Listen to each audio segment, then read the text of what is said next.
this one's going to be on the Uninvited game in this collection. I will be doing each of the games individually and showing their differences in the background. Now, all the games on this are point-and-click adventures. Now, this game was developed by General Arcade and published by Abstraction Games. So, I'll go ahead and start this up so that we have a little bit in the background to watch. Now, the graphics on this game are dated, and there's not really much they can do about it since this isn't a remaster or a remake. But out of the three games, I think this one and Shadowgate have the best looking graphics, in my opinion. And some of the things you come across in this game are pretty interesting to see. It's definitely a unique take on the game. Now, the game has a standard point-and-click adventure gameplay where you read the story on the screen and you interact using the little dashboard menu thing down here. And the game doesn't really have anything in depth for actual gameplay mechanics. It's just the usual.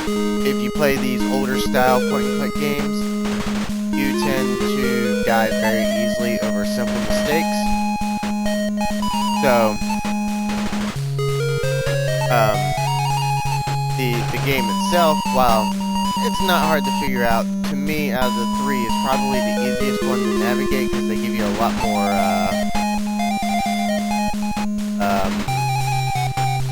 leeway, I would think is the word.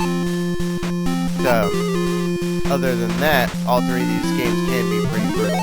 Now, the sound effects and music of the game, I feel like this game definitely has the right music and sound effects for the mystery and the different creatures you come across in this game, because this game, in a nutshell, has a lot of different points in the game. Now, granted, it's an older game and there's limited sound effects and limited music, so that's a whole different story. Now, the story about this one is you and your sister are driving, you get into a car wreck because I think you see someone in the road, you swerve. You wake up in the car, your sister's gone, and you go to enter this mansion to find your sister and escape. Now,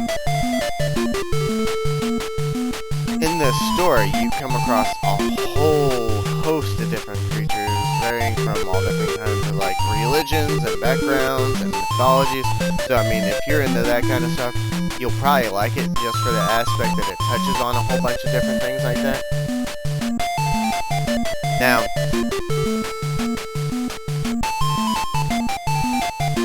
the last thing on this is achievements, and this being an Xbox game, it has achievements tied to it, and the achievements in this game, like the other two, are kind of weird.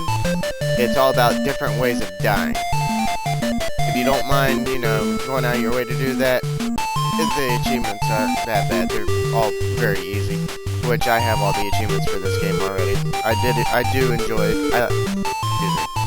did enjoy these point-and-click adventures.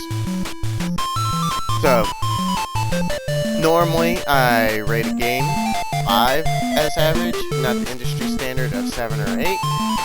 So, this particular game, I had never played it before this. I never got a chance to. The only one of the point-and-clicks I got to play back in old school Nintendo eras was Shadowgate, and I loved that one. This one I will give a 5. It's an average game. If I was rating it back then, I would have probably rated it higher. But this is an average game. Graphics aren't up to par. The music and sound effects, while they're good for their time, are still kind of substandard by today. The story and the achievements, to me, were the best part. And the gameplay was kind of, it alright. I mean, you can't really do much with a point-and-click adventure. So, 5 out of 10, and I'll see you guys in the next scored review.